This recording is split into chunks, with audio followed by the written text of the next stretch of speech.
Hello students, आज हम लोग पढ़ते हैं क्लास 10th का मैथ एनसीईआरटी बुक से। आज का हम लोग का चैप्टर है क्लास 10th के लिए चैप्टर 5 समांतर श्रेणी, यानी इसको हम लोग अर्थमेटिक प्रोग्रेशन कहते हैं। इसको शॉर्ट फॉर्म में हम लोग एपी पढ़ते हैं। सबसे पहले जाने अर्थमेटिक प्रोग्रेशन है क्या, यानी कि समांतर श्रेणी किसे कहते हैं। गणितीय अंकों का एक समूह होता है, एक सूची होती है, जिसके प्रत्येक लगातार दो पदों के बीच का जो डिफरेंट होता है, वो अंतर होता है, वह समान होता है।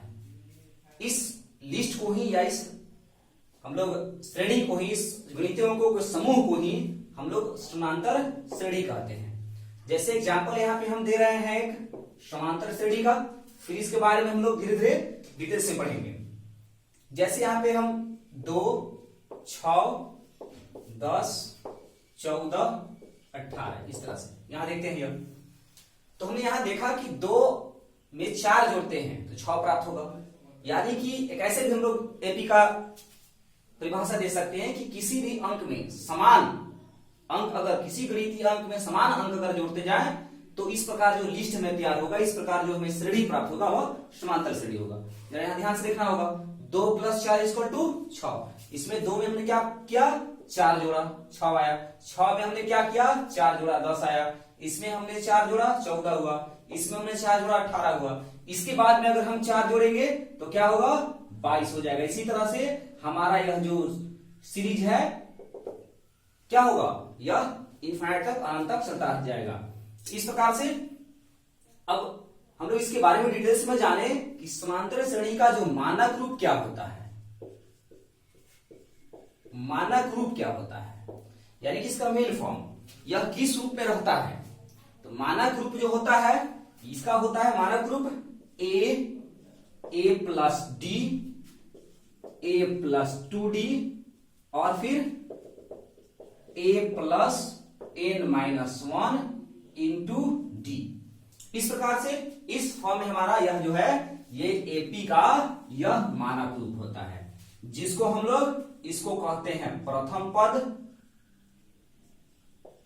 इसको कहते हैं द्वितीय पद और इसको कहेंगे हम लोग तृतीय पद। और ये क्या होगा, ये हमारा एनवां पद है। एनवां पद या अंतिमवां पद कह सकते हैं, एनवां पद कहा जा सकता है। थोड़ा सा ध्यान देना होगा, यह जो एपी है 11th क्लास में भी इसके बारे में पढ़ना है, इसलिए थोड़ा सा ध्यान से पढ़ना होगा इसको, ठीक है। यह परीक्षा की दृष्टि से महत्वपूर्ण तो है ही, आगे हम लोग अगर आईएएस में क्लास करते हैं तो उसके लिए भी यह टॉपिक है, काफी इंपॉर्टेंट रखता है। तो इस प्रकार हमने देखा कि इसका मानक रूप होता है a, दूसरा पद a + d, तीसरा पद a + 2d, यानी कि इसको हम लोग d को क्या कहेंगे, सार्व अंतर कहते हैं। d को क्या कहता है, सार्व अंतर कहा जाता है, ठीक है। तो इसके कुछ फार्मूला है, उस फार्मूला को हम लोग देख लेते हैं, ठीक है। हम यहां पर 2 ही फार्मूला लिखेंगे और 2 ही फार्मूला से बाकी सभी जितने भी इससे जो फार्मूला प्राप्त होंगे सब लोग सीखेंगे। चलते हैं, पहला इसमें फॉर्मूला है an। an का मतलब हम लोग कहेंगे एनवां पद, ठीक है।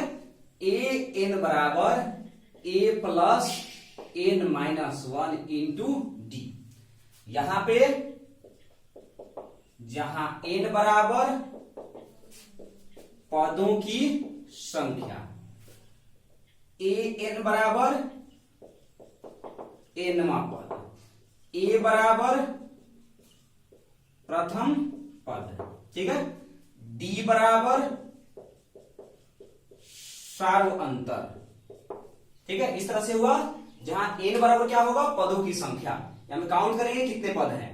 an बराबर nवां पद हुआ और a को हम लोग प्रथम पद कहेंगे, d को सार्व अंतर कहेंगे, ठीक है।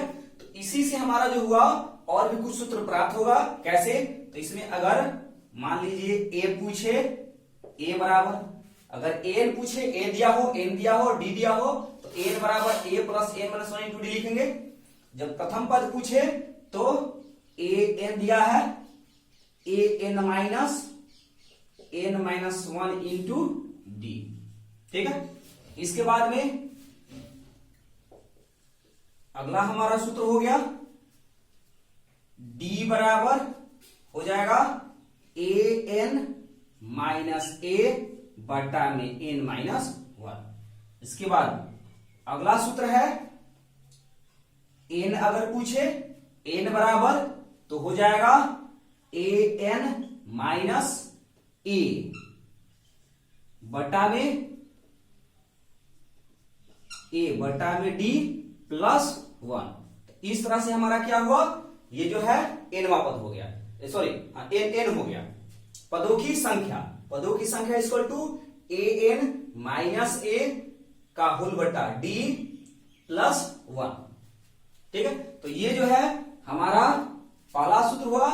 ये जो मेन हमारा सूत्र है, मेन फॉर्मूला है, उसके आधार पर ही हम लोग यहाँ पे 3 जो है फॉर्मूला प्राप्त हुआ। तो सीधे सीधे ए प्राप्त कर सकते हैं, डी प्राप्त कर सकते हैं और एन प्राप्त कर सकते हैं। थोड़ा सा ध्यान देना होगा यहाँ पर। और यह जो चैप्टर है पूरी तरह से फॉर्मूला पर ही आधारित है। चलते हैं इसका दूसरा सूत्र होता है एस एन बराबर एन बटा 2 into 2a plus n minus 1 into D.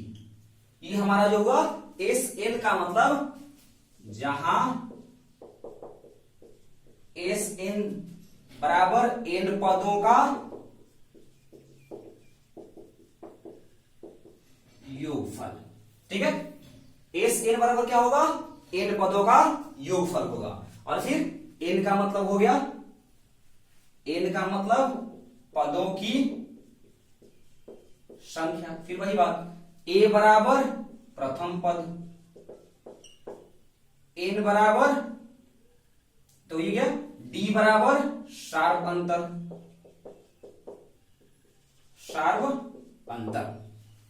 ठीक है, इस प्रकार से ये हो गया हमारा डी बराबर शार्प अंतर हो गया। एक और सूत्र होता है एस एन बराबर एन बटा 2 into A plus A N, यानी कि एन बटा 2 इंटू प्रथम पद और प्लस अंतिम पद।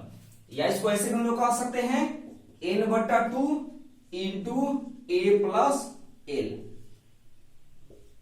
यहां एल का मतलब क्या हुआ, जहां एन बराबर अंतिम पद, हम लोग अंतिम पद को एल से भी डिनोट कर सकते हैं, दर्शा सकते हैं। ठीक है, इसके बाद में हम लोग यहां पे देखते हैं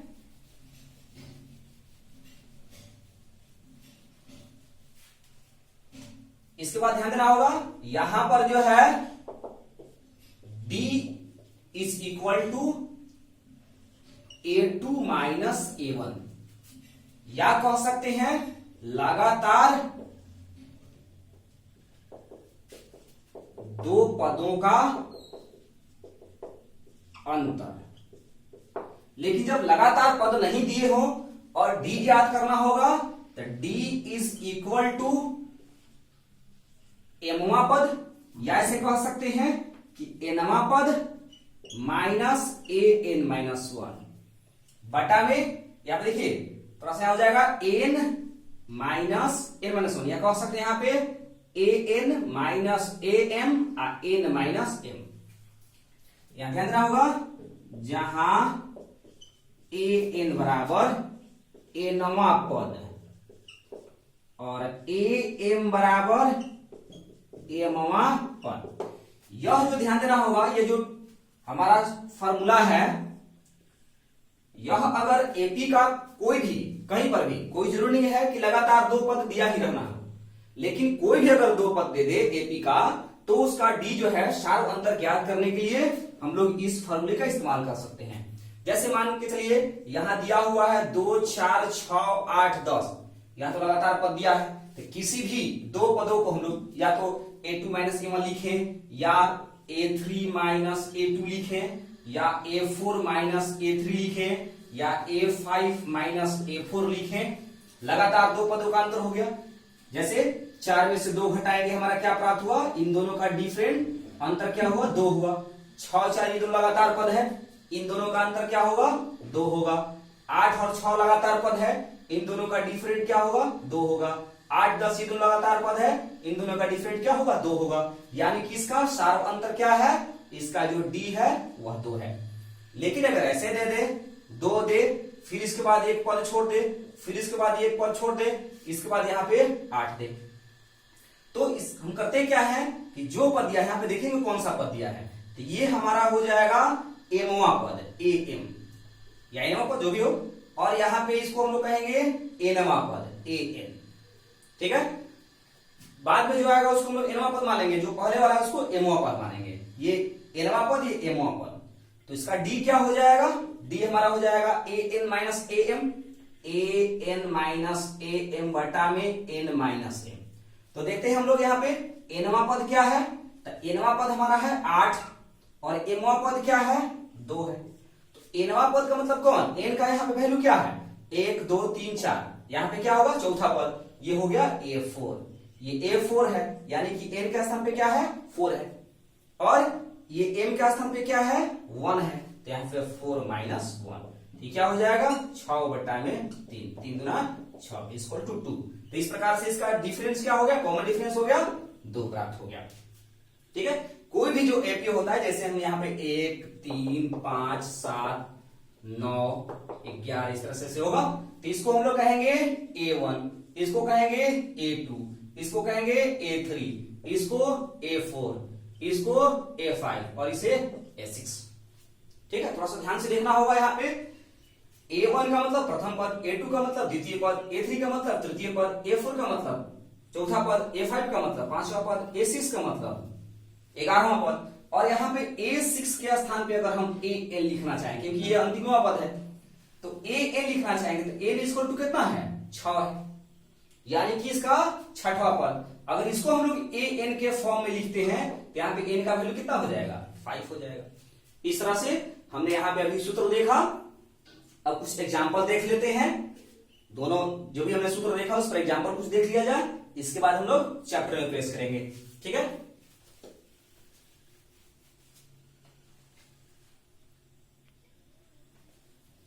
चलते हम लोग यहाँ पे पढ़ते हैं उदाहरण 1।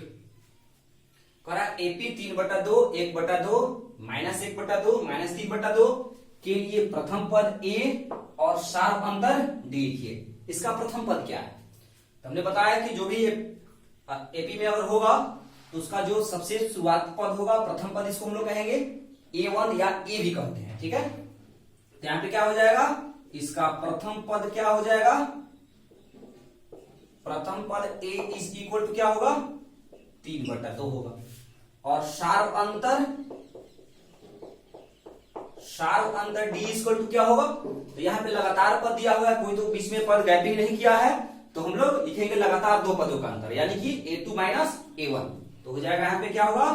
A2 माइनस A1, यानी कि 1/2 माइनस 3/2।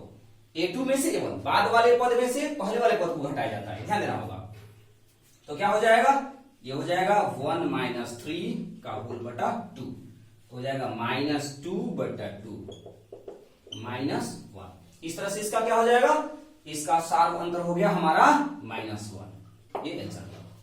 ठीक है, अब चलते हैं उदाहरण 2। थोड़ा ध्यान देना होगा। कह रहा है कि निम्नलिखित में कौन कौन एपी में है, पहचान करें। इसमें पहचाना है यहाँ पे 4 दिया हुआ, पहला, दूसरा, तीसरा और चौथा, चारों में से हमें पहचाना है कि कौन एपी में है, और यदि एपी में है तो अगला 2 पद लिखना है, यानी कि इसमें जितने पद दिए हैं उसके आगे और 2 पद हमको बढ़ा दे रहे हैं। इसके आगे और 2 पद क्या होगा? हमें लिखने होंगे, और इसके 2 पद क्या होंगे? इसके आगे और 2 पद हमें लिख देना है। ठीक है, तो चलते हम लोग पहले देखें कि कौन एपी में है, और अगर एपी में है तो आगे लिखना है, अगर एपी में नहीं है तो फिर आगे लिखने की आवश्यकता नहीं है। तो यहां हम देख रहे हैं कि एपी में कैसे पहचानेंगे। तो एपी का मतलब होता है कि लगातार 2 पदों के बीच, कोई भी 2 पद लेंगे उनके बीच जो अंतर है वो बराबर है, 1 बराबर है, यानी कि हर जगह डी जो प्राप्त होगा वह इक्वल होना चाहिए, यानी D1 is equal to D2 is equal to D3 is equal to D4, यानी कि D1 का मतलब पहला अंतर, पहला कॉमन डिफरेंस, पहला कॉमन डिफरेंस क्या होगा, तो D1 जो होगा ये हमारा A2 माइनस A1 होगा, D2 जो होगा यह A3 माइनस A2 होगा। देखते हैं इन दोनों के बीच जो डिफरेंट है वो हमारा पहला कॉमन डिफरेंट है, और इन दोनों के बीच जो डिफरेंट है वो हमारा दूसरा कॉमन डिफरेंट है, और इन दोनों के बीच जो हमारा जो डिफरेंट है वह तीसरा कॉमन डिफरेंट है, D3 है। तो देखते हैं यहाँ पे D1 क्या प्राप्त हो रहा है, तो D1 हमारा प्राप्त हो रहा है 10 माइनस 4 इक्वल टू 6। यहाँ D1 क्या प्राप्त हो रहा है, 6 प्राप्त हो रहा है। इसके बाद D2 16 में से 10 घटाएंगे, तो D2 क्या प्राप्त हो रहा है, यह भी 6 प्राप्त हो रहा है। फिर D3 क्या प्राप्त हो रहा है, 22 में से 16 घटाएंगे, तो क्या हो जाएगा, D3 इक्वल टू 6 प्राप्त हो रहा है। यानी कि हमारा D1 is equal to D2 equal to D3, तीनों जो हमारा है डिफरेंट बराबर है। और हम इसके पहले परिभाषा में देखे ही कि अर्थमेटिक प्रोग्रेशन उसे कहते हैं जिसमें अगर संख्याओं की सूची दी गई है तो प्रत्येक दो पदों के बीच का जो डिफरेंट है वह आपस में सभी बराबर होना चाहिए। इस प्रकार से यह एपी में है। जब एपी में है तो इसके आगे का पद क्या होगा, तो आगे का पद क्या लिखेंगे, तो हमने पढ़ा भी इसके पहले कि अगर दिया हुआ है 2 4 6, हम जान गए कि एपी में है तो डिफरेंट कितना है, 2 का डिफरेंट, 2 जोड़ते जा रहे हैं तो 2 का डिफरेंट प्राप्त हो रहा है। तो इसके बाद क्या होगा, इसमें 2 जोड़ देंगे तो क्या प्राप्त होगा, 8 प्राप्त होगा। जो डिफरेंट प्राप्त हो वही जोड़ते जा रहा है।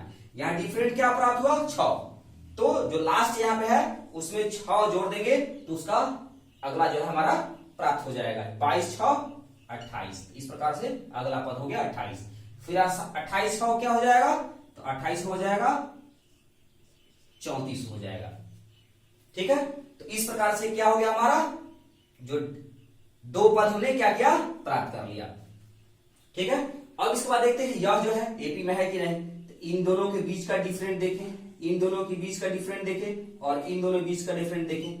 तो यहां डिफरेंट देख रहे हैं 1 -1, तो कैसे, तो -1 में से 1 घटाएंगे, तो -1 में से 1 घटाएंगे इक्वल टू क्या होगा, -2 होगा, तो -2। यानी कि यहाँ पे D1 क्या प्राप्त हो गया, D1 प्राप्त हो गया -2। इसके लिए क्या प्राप्त हुआ, इसके लिए D1 हो गया -2। अब D2 क्या हुआ, तो -3 में से -1 घटाएंगे, यानी D2 हो गया -3 से हम -1 घटाएंगे। -3 से क्या करेंगे, -1 को घटा देंगे, तो क्या हो जाएगा, -3 + 1 इज इक्वल टू -2। अब -3 से -5 से -3 को घटाएंगे तो हमारा D3 प्राप्त होगा, तो D3 इक्वल टू क्या होगा, -5 -3 -3 इज इक्वल टू हो गया -5 + 3 इज इक्वल टू -2।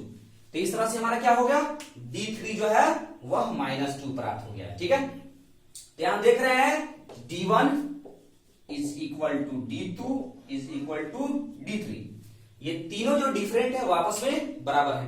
तो इस प्रकार से क्या हो गया, यह एपी में है।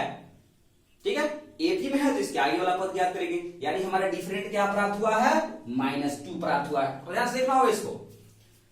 तो -5 में क्या करेंगे, लास्ट जो पद हमारा है दिया हुआ है इसका अगला पद अगर प्राप्त करना हुआ तो लास्ट वाले पद में कॉमन डिफरेंट को जोड़ देना चाहिए। ठीक है, तो -5 में क्या जोड़ेंगे, -2 जोड़ेंगे, तो -5 में यहां लिखते हैं -5 में -2 को जोड़ देंगे। ठीक है, -5 में हमने क्या किया, -2 जोड़ा, तो क्या प्राप्त हो जाएगा, -5 -2 इक्वल टू -7। इस प्रकार से हो गया -7। फिर हमको लास्ट यहां पे, अब लास्ट पद ये हो गया, इसमें अगर हम फिर क्या करेंगे, कॉमन डिफरेंट को जोड़ देंगे, तो -7 में जोड़ेंगे -2, तो -7 -2 तो प्लस माइनस माइनस हो जाएगा, -2 इक्वल टू -9। तो ये हमारा क्या हो गया, -9 हो गया। इस प्रकार से हमने दूसरा जो एपी है इसका भी हमने अगला 2 पद प्राप्त कर लिया। अब चलते हैं हम लोग तीसरा प्रश्न। तो तीसरा प्रश्न देखें, यह जो है एपी में है कि, सबसे पहले हमें यहां देखना है कि एपी में है कि नहीं। तो यहां देखते हैं यह लगातार पद, दूसरा पद में से 2 में से -2 को घटाएंगे, D1 ज्ञात करेंगे, 2 -2। ठीक है, दूसरा पद में से पहला पद को घटाएंगे, 2 माइनस माइनस प्लस हो गया, तो 2 प्लस 2 इज इक्वल टू 4। फिर माइनस 2 में से इस 2 को घटाएंगे तो हो जाएगा d2 इज इक्वल टू -2 ठीक है। तो ये क्या हो जाएगा, -2 इज इक्वल टू -4। यहीं पे आप देखिए, फिर आगे बढ़ने की आवश्यकता नहीं, यहां देखते जाएंगे d1 और d2, ये 4 आया और ये -4 आया, क्या दोनों इक्वल है? अगर इक्वल नहीं है, d1 not equal to d2, जब ये क्या है, दोनों जो डिफरेंट है वो आपस में बराबर नहीं है, तो इस प्रकार से यह जो हमारा श्रेणी दिया हुआ है, यह जो श्रेणी तो है, श्रेणी तो दिया हुआ है, परंतु यह जो श्रेणी है वह एपी में नहीं है। तो ये क्या है, यह एपी में, ये पहला दूसरा एपी में था और यह एपी में नहीं है, एपी नहीं है। इस प्रकार से यह एपी नहीं है, अरिथमेटिक प्रोग्रेशन नहीं है, तो इस प्रकार से इसका हम अगला 2 पद नहीं ज्ञात कर सकते हैं। ठीक है, इसको देखते हैं हम लोग। ये भी देखा जाए जरा, 1 में से 1 घटाएंगे 0, 1 में से 1 घटाएंगे 0, इनके बीच का डिफरेंट 0, इनके बीच का डिफरेंट 0, इनके बीच का डिफरेंट 1। डिफरेंट यहां पे क्या हो गया, बराबर नहीं है, इक्वल नहीं है, तो इस प्रकार से यह भी जो है, यह तीसरा भी एपी नहीं है और चौथा भी एपी नहीं है, इसको भी लिखेंगे हम लोग एपी नहीं है। ठीक है, इस प्रकार से अगर किसी प्रकार की परेशानी हो तो कमेंट करना होगा। हम लोग देखते हैं इसके बाद, अब हम लोग इसका हमने फॉर्मूला देखा, 2 उदाहरण देखा, इसके बाद नेक्स्ट वीडियो में हम इस चैप्टर का एक्सरसाइज 5.1 पढ़ेंगे। ठीक है।